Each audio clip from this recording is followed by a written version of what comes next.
Let's say you live in medieval Europe.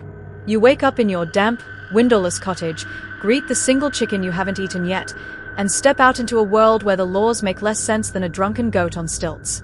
You stretch, take a deep breath of cold fog and chimney smoke, and suddenly someone's pointing at you, shouting, "Thief."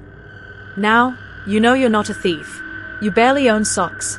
But it doesn't matter. The villagers are gathering, someone's yelling about missing bread, and a priest is already warming up a bucket of boiling water. This is how justice begins. Not with facts. Not with evidence. But with vibes. Medieval justice was a little like a haunted carnival ride. Once you got on, you were strapped in until the screaming stopped, and usually that was because someone lost a limb or became soup. Fairness? Optional. Logic? Not included. But spectacle? Oh, they had that in spades. The first thing you need to understand is that medieval trials were less about discovering truth and more about convincing everyone that you weren't guilty. Or at least, not guilty enough to die today. Because medieval people firmly believed that divine will would shine through scalding metal, wild animals, or flaming ropes. If God liked you, you'd live. If not, well, someone had to be made an example. Take the ordeal by hot iron, for example. Imagine standing in the village square, surrounded by people who've just finished watching their neighbor get excommunicated for sneezing at the wrong time. You're handed a red-hot iron bar, glowing with heat and judgment. Your task? Carry it for 3 paces while not screaming, fainting, or melting into a regret-flavored puddle. Then, a priest wraps your hands in bandages and everyone waits 3 days. If your wounds are healing, congratulations. You're innocent. You're also probably missing half your skin. But at least you're free. If the wounds are infected or festering, you're guilty. Also, you're about to become very familiar with the village executioner. Of course, there were other delightful options. Trial by water was another favorite. You'd be tied up and thrown into a river. Float? Guilty. Sink? Innocent, technically, though also probably dead. This was known as a win for the justice system. After all, nothing says we tried like a wet corpse and a shrug. It got even more theatrical with the trial by combat. Here's how it worked. You accused someone of something, stealing a pig, insulting your wife, or, in one case, casting an evil eye at your cabbage. The accused could challenge the accusation by demanding a duel.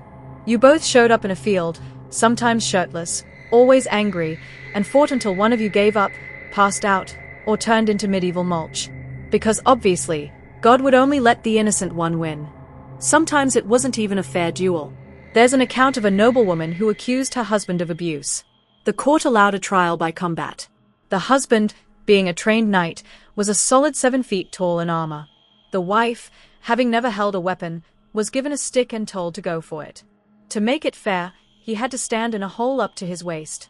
That was it. That was the concession. Equal footing, medieval style. Justice wasn't just inconsistent, it was a performance. The village would gather, vendors would sell meat pies, and children would climb trees to get a better view of whether old Bernard bled more from the left or right hand. People placed bets. Songs were composed. If someone tripped over a rock while trying to prove their innocence, it could become a local ballad for years. Now, imagine being accused of sorcery. Maybe your neighbor's cow sneezed, and somehow you're to blame. You're dragged to a pond, tied up, and thrown in. If you float, it's proof you've rejected baptism and thus must be a witch. If you sink, congratulations, you're innocent and also currently drowning. These were called witch tests, though they had less to do with witches and more to do with giving the public something to gossip about. Entire towns turned out for these, bringing bread, wine, and morbid enthusiasm. Because who needs theater when your neighbor might combust? It gets better, or worse, depending on how much you value your internal organs. Sometimes, the accused were asked to carry a red-hot cauldron lid, walk over plowshares that had been heated until they glowed like dragon teeth, or stick their hand into boiling water and pull out a rock. There were rules, sort of. If you completed the task and your wounds healed within a set number of days, you were cleared. If not, the local blacksmith sharpened his axe and you were never seen again, except in cautionary tales. The whole idea was that God would intervene on your behalf, assuming he wasn't busy smiting heretics in another village or helping someone's crops grow. Because nothing says divine mercy like third-degree burns. Priests supervised these ordeals with great solemnity, which is impressive considering they often smelled like goat and had less medical knowledge than a modern hamster. You might be wondering if people ever tried to cheat. Of course they did. There's a record of a priest secretly cooling the iron bar before the accused touched it, because he believed in the man's innocence. When the court found out, they accused the priest of interfering with divine judgment, which was apparently a worse crime than arson. He was promptly tried by Ordeal himself, possibly using the same iron. Irony was not lost on them. It was just painful. Sometimes, people tried clever tricks. One man accused of theft ran in circles around a tree during a trial, yelling that he was being pursued by demons. The townspeople, unsure whether he was guilty or simply possessed, tied him to the tree and asked the bishop to decide. The bishop, who reportedly had a headache, sentenced the man to a week of fasting and ordered the demons to vacate by Thursday. Problem solved. The more dramatic the ordeal, the better.